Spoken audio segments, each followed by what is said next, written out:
मेरे प्यारे प्यारे बच्चों को मेरा नमस्कार। स्टूडेंट्स, आज का हमारा टॉपिक है राजनीतिक सिद्धांत। तो राजनीतिक सिद्धांत क्या है? देखिए, राजनीतिक सिद्धांत ज्ञान की शाखा है। ज्ञान की शाखा। ज्ञान की कौन सी शाखा? ज्ञान की वह शाखा जिसमें सत्ता से संबंधित राजनीति का क्रमबद्ध व व्यवस्थित अध्ययन किया जाता है। सत्ता से संबंधित राजनीति का क्रमबद्ध व व्यवस्थित अध्ययन किया जाता है। अभी देखिए कि राजनीतिक सिद्धांत तो ज्ञान की शाखा है, लेकिन राजनीतिक सिद्धांत की कितनी शाखाएं हैं? तो राजनीतिक सिद्धांत की प्रमुख रूप से दो शाखाएं हैं, एक राजनीतिक दर्शन, एक राजनीतिक विज्ञान। तो देखिए, जो राजनीतिक सिद्धांत हैं वो मुख्य रूप से क्या क्या कार्य कर रहे हैं। हमारा ये टॉपिक पहले हो चुका है, लेकिन मैं पीछे का रिवाइज इसलिए कर रही हूँ क्योंकि आगे बढ़ने से पहले हमें पिछला रिवाइज करना बहुत अनिवार्य हो जाता है। तो हमने पढ़ लिया था राजनीतिक सिद्धांत क्या है, राजनीतिक सिद्धांत की प्रमुख शाखाएं कितनी हैं, राजनीतिक सिद्धांत के प्रमुख कार्य कौन कौन से हैं, हमने पढ़ लिया था। लेकिन आज रिवाइज करेंगे कि राजनीतिक सिद्धांत के जो प्रमुख कार्य हैं वो 3 कार्य हैं। एक समालोचना, पुनर्निर्माण और एक व्याख्या। तो देखिए, जो समालोचना और पुनर्निर्माण कार्य है यह राजनीतिक दर्शन से संबंधित कार्य है, और राजनीतिक विज्ञान से संबंधित कार्य व्याख्या है।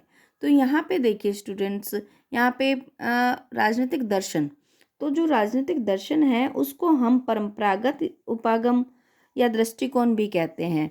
परंपरागत उपागम का अर्थ देखिए हम आगे पढ़ लेंगे, जबकि राजनीति विज्ञान दृष्टिकोण को आधुनिक या व्यवहारवादी दृष्टिकोण कहते हैं।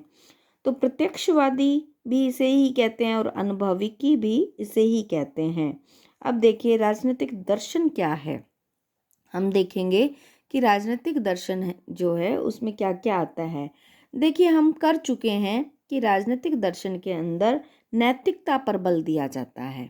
नैतिकता पर बल दिया जाता है और यहाँ द्वितीयक आंकड़ों का यूज़ किया जाता है, और इसके अलावा द्वितीयक यानी पुराने आंकड़ों पर बल दिया जाता है। इसके अलावा जो राजनीतिक दर्शन या परंपरागत उपागम होता है वो वस्तु परक होता है, जबकि आधुनिक या ये व्यवहारवादी उपागम होता है ये विषय परक होता है। इसमें केवल और केवल अपने विषय पर बात की जाती है, यानी राजनीति पर ही बात की जाती है। लेकिन यदि बात करते हैं ये राज्य जैसी संस्थाओं का अध्ययन कहाँ किया जाता है, तो परंपरागत दृष्टिकोण के अंदर राजनीतिक राज्य जैसी संस्थाओं का अध्ययन किया जाता है, जबकि आधुनिक के अंदर व्यक्ति व उसकी राजनीतिक क्रियाओं का अध्ययन किया जाता है। क्रिया यानी व्यवहार का अध्ययन किया जाता है। इसके बाद में आता है कि इसमें जो मानपरक उपागम है इस पे किसका प्रभाव है। तो जैसे प्लेटो से लेकर सेकेंड वर्ल्ड वॉर तक जितने भी थिंकर हुए हैं उनका प्रभाव परंपरागत राजनीतिक दृष्टिकोण पर पड़ता है, और जो भी सेकेंड वर्ल्ड वॉर के बाद के विचारक हुए हैं उनका प्रभाव आधुनिक दृष्टिकोण पर पड़ता है। एक और तथ्य यहाँ पे पढ़ने के लिए है कि यहाँ पे जो प्रभाव है मानपरक का, उसका प्रभाव पूर्व के विकासशील देशों में देखा जाता है, जबकि आधुनिक दृष्टिकोण का प्रभाव पश्चिम के देशों में देखा जाता है।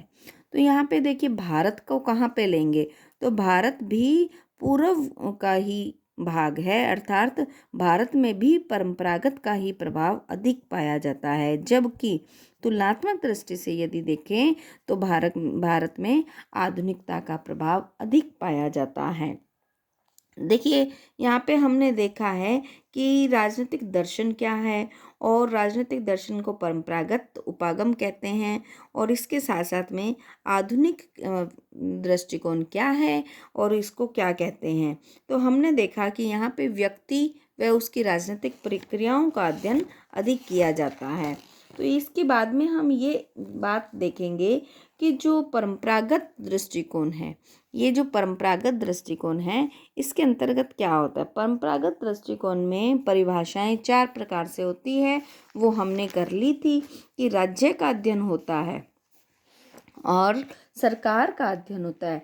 परंपरागत दृष्टिकोण में केवल राज्य के रूप में और सरकार के रूप में, और फिर उसके बाद में देखा था सरकार और राज्य दोनों के रूप में। तो इस प्रकार हम देखेंगे कि जो केवल सरकार के रूप में बात करता है, अभी हम बात कर रहे हैं परंपरागत या मानपरक दृष्टिकोण की।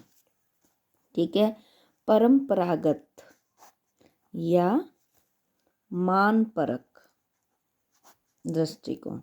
तो यहाँ पे देखिए, परंपरागत या मानपरक दृष्टिकोण की यदि परिभाषा की बात करते हैं तो परिभाषा में कौन कौन है, यहाँ पे हम करेंगे पहले मानपरक या परंपरागत दृष्टिकोण की परिभाषा।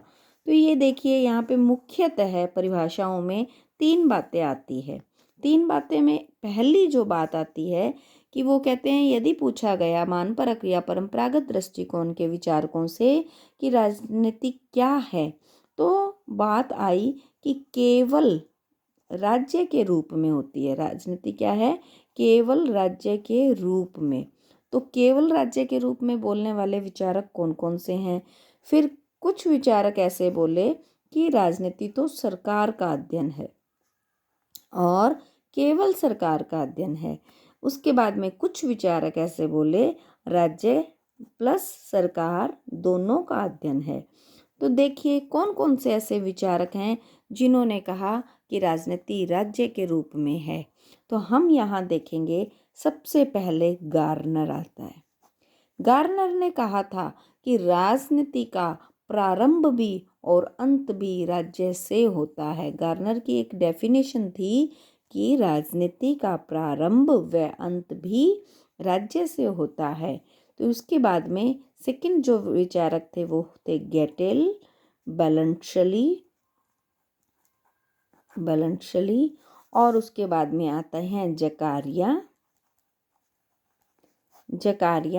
जेम्स और गुडनाउ। देखिए ये हमें याद रखना है। इसके यहाँ पे एक एक्टन भी होते हैं, एक्टन। देखिए इसको कैसे याद रखेंगे, AGG, तो यहाँ पे A एक्टन, B बैलेंशली, G गार्नर, J गुडनाउ। तो यहाँ ऐसे करके हम इसको याद रख सकते हैं, AGG। तो यहाँ पे देखिए कि जिन्होंने ये कहा कि राजनीति क्या है, राजनीति राज्य का अध्ययन है, वो विचारक यहाँ पे मैंने लिख दिए हैं, ये मात्र याद करने हैं। उसके बाद में देखिए, जो विचारक ऐसे कहते हैं कि राजनीति सरकार का अध्ययन है, उसमें विचारक है सिले और लीकॉक ऐसे विचारक हैं जो ये बात बोलते हैं कि राजनीति क्या है, राजनीति केवल सरकार का अध्ययन है। इसके बाद में राज्य व सरकार। देखिए जिन विचारकों ने कहा कि राजनीति राज्य का अध्ययन है, तो राज्य का अध्ययन कहने वाले विचारकों ने तो बोल दिया, लेकिन इन लोगों ने कहा, कहते कि यहाँ पे राज्य दिखाई नहीं देता, राज्य एक अमूर्त संस्था है, राज्य का अध्ययन करने के लिए जरूरी है सरकार का अध्ययन करना। तो यहाँ पे देखिए सरकार का अध्ययन हुआ, लेकिन फिर इन विचारकों ने कहा कि सरकार राज्य के बिना अधूरी है और राज्य सरकार के बिना अधूरा है, इसलिए राजनीति का अध्ययन करने के लिए राज्य व सरकार दोनों का होना अनिवार्य है। ऐसे में मुख्यतः जो विचारक हैं वो हैं गिल क्राइस्ट, पॉल जेनेट और डिमॉक। ये ऐसे विचारक हैं जो ये कहते हैं कि राज्य व सरकार दोनों के ही अध्ययन है। देखिए जो परंपरागत दृष्टिकोण है, उसके बाद में आया था आधुनिक दृष्टिकोण, फिर आया था व्यवहारवाद, और फिर वापस नव परंपरावादी विचारक आ गए थे। हम यहाँ पे टॉपिक में ही कर लेते हैं, नव परंपरावादी विचारक। तो देखिए ये जो नव परंपरावादी विचारक हैं, ये कौन कौन से हैं, हमें केवल कुछ नाम याद रखने हैं ताकि फ्यूचर में तुम्हारे ये काम आएंगे। तो नव परंपरावादी विचारक कौन कौन से हैं, तो सबसे पहले है लियो स्ट्रॉस। उसके बाद में आता है बट्रा, बट्रा द जूनेल, बट्रा द जूनेल। उसके बाद में हम पढ़ेंगे सिबली, सिबली। उसके बाद में ऑक्सशॉट और दांते जर्मनी। ये दांते जर्मनी को कभी कभी डांटे जर्मनी भी कहा जाता है। तो देखिए लियोस्ट्रॉस, लियोस्ट्रॉस, बट्रा द जुवनेल, सिबली, ऑक्सशॉट, दांते जर्मनी, ये सब जो विचारक हैं ये नव परंपरावादी विचारक हैं। नव परंपरावादी देखिए जो परंपरागत दृष्टिकोण था उसके बाद में आधुनिक दृष्टिकोण आया, आधुनिक दृष्टिकोण के बाद व्यवहारवाद आया। व्यवहारवाद में कुछ ऐसा बात हुई कि तथ्य और वैज्ञानिकता से पूरी तरह से संबंध बना लिया गया था, लेकिन मूल्यों को बिल्कुल नकार दिया गया था।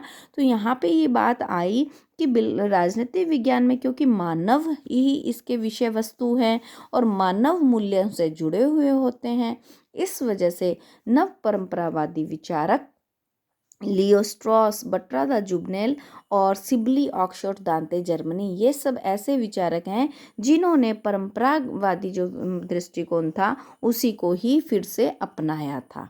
तो यहाँ पे परंपरावादी दृष्टिकोण में कुछ सुधार करके अपनाने वाले विचारक जो हैं वो नव परंपरावादी विचारक कहलाते हैं, जिनमें से कौन कौन से? लियोस्ट्रॉस, बट्रा द जुवनेल, सिबली, ऑक्सफोर्ड और दांते जर्मनी। इसके बारे में हम जो विशेष जानकारी है वो नेक्स्ट अपनी वीडियो में देखेंगे।